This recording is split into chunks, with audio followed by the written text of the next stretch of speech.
Hey guys, Pringles, FLW Pro, Greg Bohannan here. Hey, I recently had a couple guys in my boat in the last couple of weeks that have asked the very same question.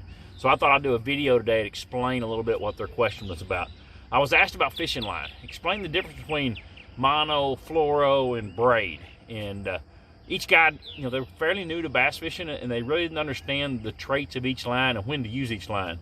So I thought I would kind of give you the basics of each line and then kind of what I throw on some of my setups. And I've kind of got things broke down into 6 different categories, and it kind of covers most of your baits. A crankbait, a worm or a jig, a vibrating jig or a spinner bait, a top water, a punching bait or flipping, heavy flipping bait, and a swim bait. And you can kind of put most of your baits into those categories. So I kind of want to give you what I throw on each one of them. But let's talk about line. First of all, there are basically 3 types of line. Monofilament, which has been around the longest. Monofilament, it floats, or at least it sinks very slowly. It stretches though. That's one of the downfalls to monofilament. It's kind of a stretchy line. It's been around the longest. Next would be fluorocarbon. Fluorocarbon is probably the newer of the 2 of those. Fluorocarbon is very transparent. It has very low stretch, but it sinks.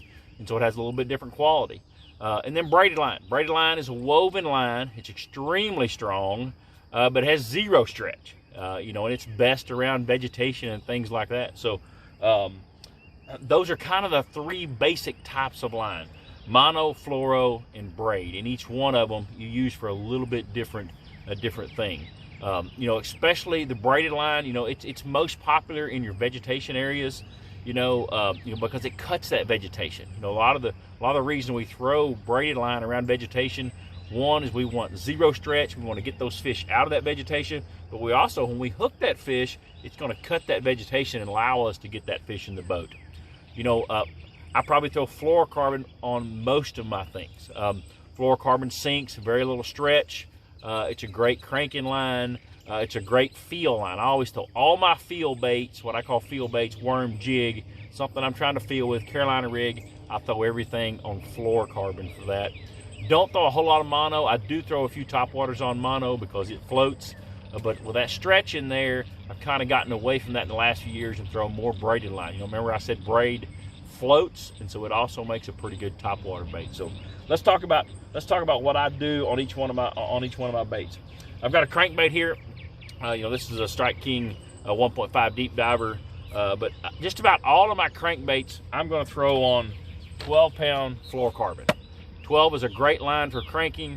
It's not too big. It gives the crankbait plenty of action, but it's thin enough that when I throw it out there, I get the maximum depth out of that crankbait. So just about all my crankbaits I'm throwing on 12-pound fluorocarbon. A worm or a jig, I've got a Texas Rig Rage Bug here. I'm going to throw 17 most of the time on any of my worm or maybe a football jig. I'm going to throw 17 on, even on my crankbait or on my thunder cricket or spinnerbait. I'm going to throw 17 on. 17 is a great all-around fluorocarbon size.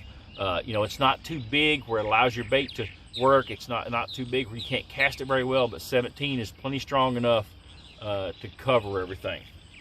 Next, I've got a topwater bait. I talked about topwater bait being really good for braided line. I throw 50-pound braided line on most of my topwaters.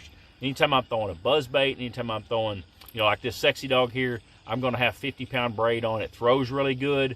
It's thin. You have 0 stretch. When you make that long cast out there, you have 0 stretch. Your hookup ratio is going to go up.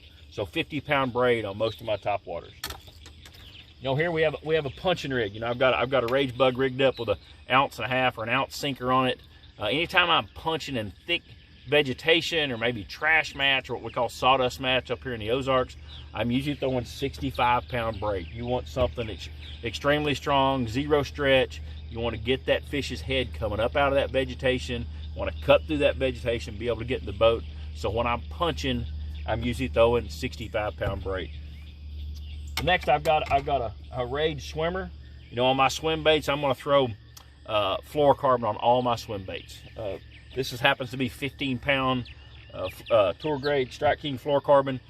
Been throwing a Rage swimmer up here in the Ozarks. 15's a really good line for that. Like if I get over on the Tennessee River and I go to a bigger Rage swimmer, I probably go to 17. I rarely go to 20 unless I'm fishing in extremely shallow water. But swim baits, 15 to 17 on most of my swim baits, and that covers the swim bait. Spinning rod, you know, most of the time I'm throwing a 15 or a 20-pound Strike King braid on my spinning rod. Sometimes I'm attaching a leader to it, sometimes I'm not.